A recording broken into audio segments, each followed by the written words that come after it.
Hello mga kahamloy!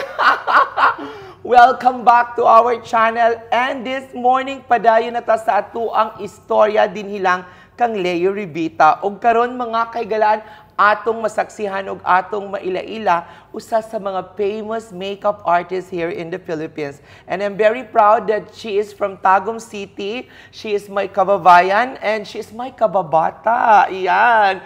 And kabalo ba ka nga, she's also a beauty queen before and she's also a talent, amazing talent, and daghan kaayo siya mga experience sa iyang life that naka-inspire sa atong mga kaigsuunang LGBT. And karon she is a recently makeup artist sa mga kasal. Diha siya grabe kasikat karon. Dili na nato padugayon pa mga kahigalaan. Anihan na? Michelle C. Uy, in fairness, guwapa kayo kakaroon. Thank you so much for giving us, giving me opportunity. Wow. So, isa katawag yun ni Maria karong buntagan. Logi, Murag mataranta yun nga, Miss Michelle interview do ka ni Miss Leo. Thank you for giving your time and effort karong butaga even pa man sa imuhang ka busy sa imong mga schedule pero ni adto jud ka para yes, of course. Basta kay Leo Rivita always support kita sa tuang Team Hamloy and of course sa atong Tagum City Councihala. Daghan kaing salamat to basig naglibog mo nga akong content ing ani na pod para na ay 2 ways so na pod ko yung mga interview and piling maguna ko naga-click ko og ing ani nga mga content. Napansin na ko. Murag ikaw ang mutigi kay Charo Santos. Wala may ABS-CBN close naman to. Close oh, kita abri pa ta. Sige. Uy, in fairness, grabe ang imong pagpayat. Unsa man ang secret sa imong diet? Nakita ta ka sa una, I think you're 100 kilos. Yes, of course. Siyempre, that time, grabe kay kumukaon, nasa event sa wedding. So, after wedding, mukaon jud ko. But suddenly, nga, na-realize ako sa akong self, nga kailangan yun na ito palanggaw na itong self. No. Wala. Kaya dili siya lalim. Kaya almost like 100 kilos na siya niya. Mato kong mall mo, palit na kong panty, underwear, extra large na akong ginapalit, even the dress.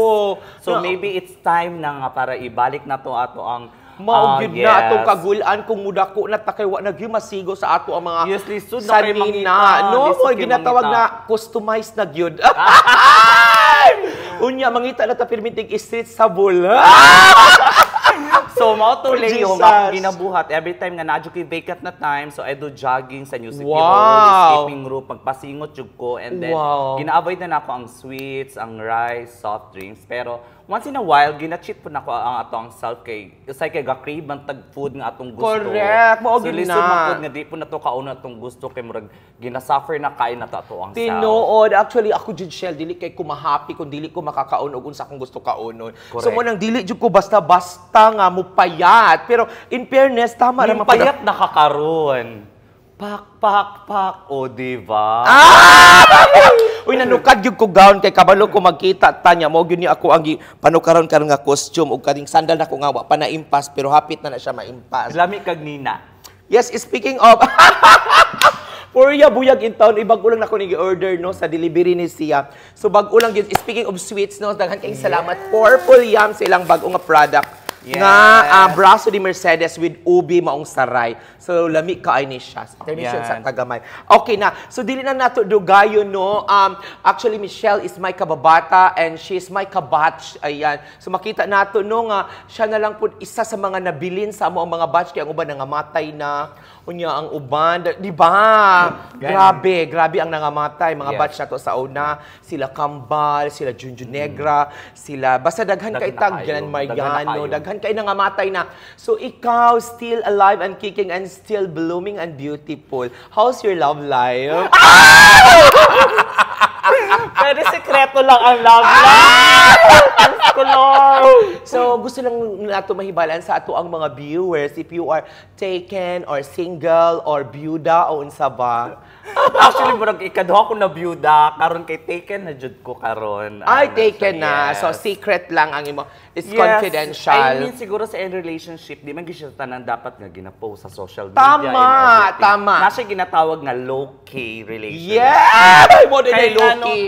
I mean, dili man siya dapat, kung happy jud ka sa karelasyon, kay i-post mo sa social media, no. Tama. If happy ka sa isa ka tao, happy ka sa relationship, you can be a secret lawyer. i-lookin na lang ninyo and everything. At least para walay mga makialam, yes, walay mga marites, walay makisawsaw, and walay makipagchismisan. Kay kabalo na ka sa mga tao, pag i-post na, ay mauni, anak man na ni Kuan, ay Kuan man na, barkada man na ako, daghan kay mga chismosa. So, daga kay mas judgmental, yes, diba? kana gyud. So, mauna nga akong mga love life, dili gyud na ako ginasulti. Char lang. Oy, actually, nakoy nakaila. sabak kani oy, machismis pud ta ana oy.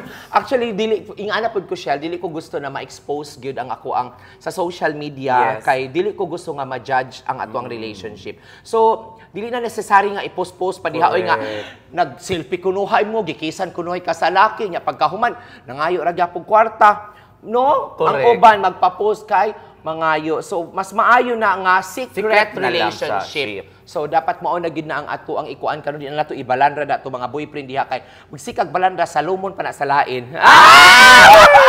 Pareha sa So, mao na siya, no? So, very happy kaayo ko sa atong topic, no? And, mo proceed na ta. So, sa imuhang pagkabata, and you as you grow older, and the teenage, so, nag-uban pa ta, you are from Davao Comprehensive High School and then from Tagum National Trade School. The first time that we compete together in Miss Gay Apocon. So, you are the first runner-up and I am the fourth runner-up. No, ma-remember yun na ako, nahagbong pa ko sa stage.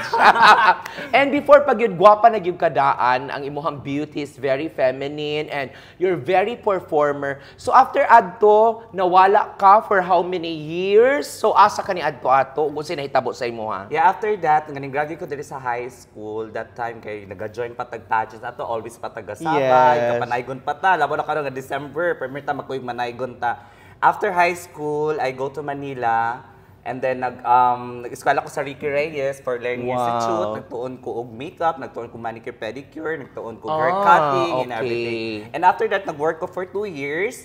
Suddenly, ang Amazing Philippine Theater, we called Amazing Show, nag-advertise sila sa Magandang Tanghali Bayan sa ABS-CBN and they going to recruit or nag-hire sila og mga trans woman, trans Pinay, trans Bastites para sa ilang show dito sa Manila Film Center, likod sa PICC. So nakita na ako nga nakita ka sa TV. Yes, sa Talyada and Queen of the World. Yes, of course. Grabe. Nakaapil gyapon ko og mga national pageants na sa noon time show lang pud siya hinuon. Wow. So deserve pud nimo no kay you have the beauty, the height, the body and of course you have also the brain. No, so unsa man ang imong mga experience dito sa Manila during working ka sa Amazing Theater? Yes, of course. Very kayo ang Amazing Philippine Show is very tungog kay na siya sa mga labo na sa mga LGBT na mga sisters, sa mga trans.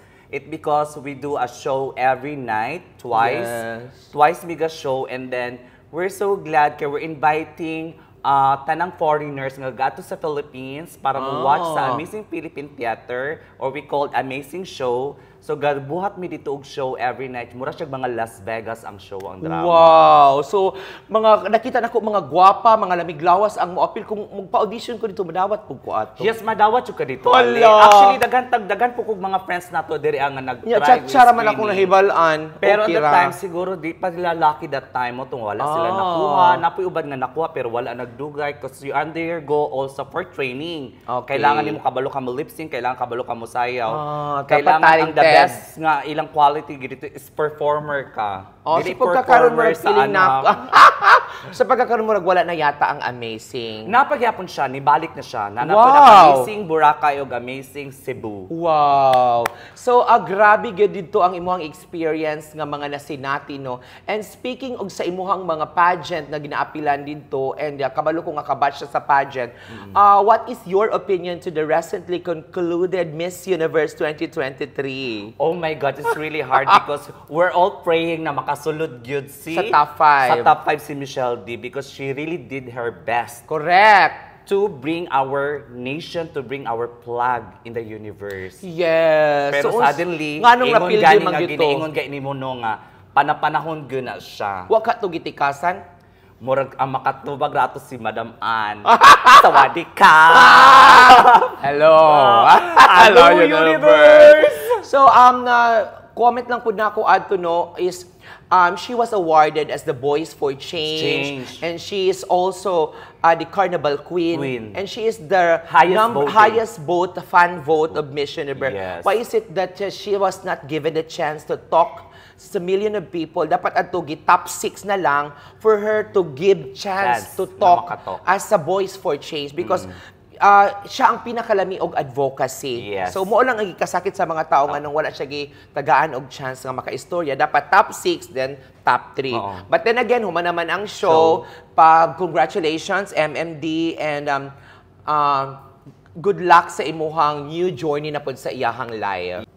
Yes, so ana na lang yun no, kay sa show man yun na agyoy winner and na agyoy loser. So siguro, it's, according to her, it's a destiny. Destiny lang yun to sa iya. So ato na ko diri sa akong kopya no, kay murag taas-taas na yun ang atong nahisgutan. Ayan. So, naka sa Tagum City karon and you are very popular and you're very known as a makeup artist. So, kumusta man ang imong trabaho as a makeup artist? Yes, of course, Ginoo ko, di ba? Ingon pa gani ma. Always remember nga ginasulti mo sa ko ali. Pag-abot sa business is pwesto gina siya or imo gina siya. Correct. Diba? Oo. Bigyan ako na siya malimtan. If it is yours, it's yours. Yes. Like for sa imo, mas nisikat ka sa hair, nisikat ka sa salon. Me, I myself, murag nisikat ko sa wedding industry. Correct. So dapat gyud kung asa ka fashionate and kung asa ka nag-click, dapat dito ka mag-focus. Yes. Tama? Yes. So sa mga pagiging makeup artist, unsa pud ang imong mga na-encounter? Napud kay ma-encounter nga mga problema ba sa imong mga client or okay lang ang tanan? Of course, normal gud nga maka-encounter tawag na yung mga something. Mga laban, no? Yes, of course, na like nga super demanding, na gusto niya inani nga looks, inana pero naman ko difference gid ang tanan ng tao. For example, akong client nga maghatag og pictures, ang hatag din nga picture is Korean. Mo yung gusto nga look niya, siya kay Pinay kaayo. So lisod kaayo siya, pero as a makeup artist, gina-explain ako sa iya nga, ma-achieve na to siya, pero di ko siya na tumakapit. Totally. Kay dili mo ko doktor. Correct. Dili mo ko kanang magikera. So, ang diba? pangit-pangit gyud, mo enhance lang gamay. Mo enhance lang gyud siguro siya, ana siya. Dili gyud nato pudpugson. Kung maura gyud ang beauty, maura gyud na ang beauty. Yes. So sa imong experience, daghan kong narinig sa mga uban nga mga makeup artist na apo daw mga customer nga mga labad nga hilamusan gyud daw sila, wala pa kakatry ana. In fairness pod, wala pa jud ko naka-experience nga na client nga nag-ilamos pod sa ko. Cause the way I make up jud late, bago ko mag-start jud, gina-ask gina ko ang client, ma'am, what do you like? Kung sa imong gusto, fresh makeup lang ba, mag-heavy makeup ba ta, or gusto nimo pang party look, ana-ana ko ginagawa. So very important yun. Yes, kailangan makipag-communicate ka sa client. Kay that so is the feeling very... nako murag diya ka nag-click. Kay nakay kag coordination between client, yes, kailangan makipag-coordinate ka sa iya nga. Kung sa iyang gusto. Gusto na fresh look lang ba? Gusto heavy makeup? Gusto pageant look? Ingana na siya para magkasinaptanay mo sa client. Tama. So, dapat yun, mangutana yun mo kung unsa ang gusto ninyo nga look during your kasal. Yes. Kay para po walay daghang reklamo. Kay kung kintay, imuhang manipis, yung siya kulang pa, ingon ba kag mild ra ha? Yes. Ana para magkasinaptanay yun mo sa client. Para makuha po ang iyang mga dream look sa iyang special day nga wedding niya. For how many years na ka naging makeup artist? Actually, naging makeup artist naman po ko way back katong napa ko dire sa Tagum before. Pero katong suddenly nga nagtrabaho na ko sa Amazing Show, mas dito na enhance ang ako ang makeup skills because every night miga makeup, every night galay-lahi amo ang looks and everything. So mga 10 years na ba? Murag ana na siguro lay, dugay na jud siya kaayo, murag decade na gud siya. Ay, wow! So sa pagiging makeup artist nimo, sa pagkakaroon unsa man ang imuhang mga na-invest na mga nakapalit na ba kag yuta, nakapalit na ba kag car, nakapalit na ba kag balay or nakapalit na ba kag laki? Unsa ang imong mga na-invest? Sa ko ang makeup industry no, dili man ingon sa ako very lucky lang jud ko nga tao, dili ko hilig tao nga mag-post ug unsa akong napalit unsa man ako. Correct. Pero I'm so glad na lang jud nga ginatagaan na po blessed ni Lord nga napo ko'y blessings nga niabot sa ko, pero di lang jud ko hilig kay mag-post or something. Yes. So mo gyud na akong nahibalan sa imuha no nga humble lang gyud ka and nahibalan na ako nga dili ka kanang nagapost sa social media kung unsa ang imuhang mga narating sa live. And daghan po kong nadungog nga comment nga maayo gyud daw ka as makeup artist kay gwapo daw ang imuhang PR, relationship between your client. Yes. So, sa pagkakaroon, mga pila ka po ang make-up sa imo, bayad kung magpa-make-up sa imuha. Pero sa karon gyud, usually sa tagong kay lisod kay i-market gyud ang tago. Tinuod kay mga kuripot for ang sa salon, taga-tago. Yes, for sa salon, ako ang rate gyud for magpa-makeup like party is 2,000 gyud. Pero kung 2,000. ang mga tao mangud sa tagong sa tong mga kaigsuunan diri. Tinuod mo hangyo pa gyud siya. Pero kabalubi ka sa tagong nga di pa jud kaayo kanang adapt. Yes, ako as a makeup artist, syempre naman po ko'y good heart nga. O sige ma'am, let's go. Ang iyo na lang. Ang So yun kabalo na lang. gyud ko nga ang iyang mga gamit gyud mga mahalon. Yes. Wala jud kay katong mga katul-katul, Wala. mga kukuryo, mga unsa patong uban sa una. Pangdato gyud tanan ang imuhang kuan. So since taas na kaayo ang ato ang nahisgutan no karong buntaga, very thankful jud ko nga naa ka karon. So mga kog message sa imo nga para sa mga gagmay nga mga makeup artist nga nag-start pa, ilabi na sa atong mga kaigsuon ng LGBT, not just only LGBT but also our brothers and sisters nga naga-makeup na po, nanay lalaki naga-makeup, babae naga-makeup, and mas daghan gyud ang atong mga LGBT. So what is your message to them para ma-inspire sila sa imuhang narating okay, karon? sa atong mga kaigsunan karon nga to become a future makeup artist like me, padayon lang gid mo sa inyo mga dream. Never, I don't stop sa inyong ginabuhat. Kung ginalove ninyo ang ginabuhat ninyo as a makeup artist, do it, Jude. Kaya nga no, isa lang dyan ako masulti. Dako kayong tabang sa ko ang sarili bilang isang makeup artist. Okay, pwede ko mangayo og tips sa imuha para unsaon nga perminti na ay booking, taga-adlaw na ay booking kasal, na ay booking sa mga make-up. So, unsa may mga tips na imong ihatag sa ila para ma-request pod sila? Okay, this is my very, good. Mura ginatawag ako sa una siyang secret, pero karon din ako siya matawag secret because I always do marketing, Gudley. Marketing?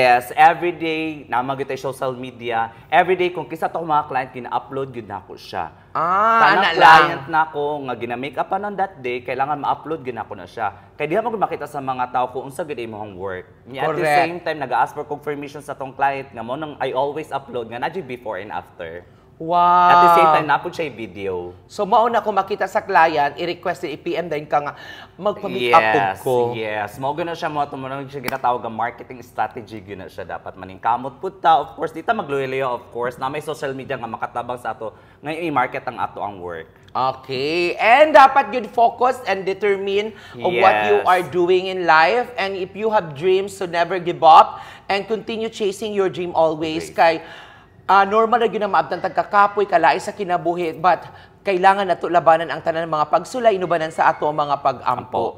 Siguro, diri na lang siguro takutob kay murag niabot na gyud og 20 minutes ang ato ag check. Ano kulang Thank you so much, Konsehala. Nagtiwas na lang gyud ag check. Unya, daghan kaayong salamat. Michelle C is in the house. Ito po si Leo Rivita and ito po ang istorya ni Michelle C. Bye-bye!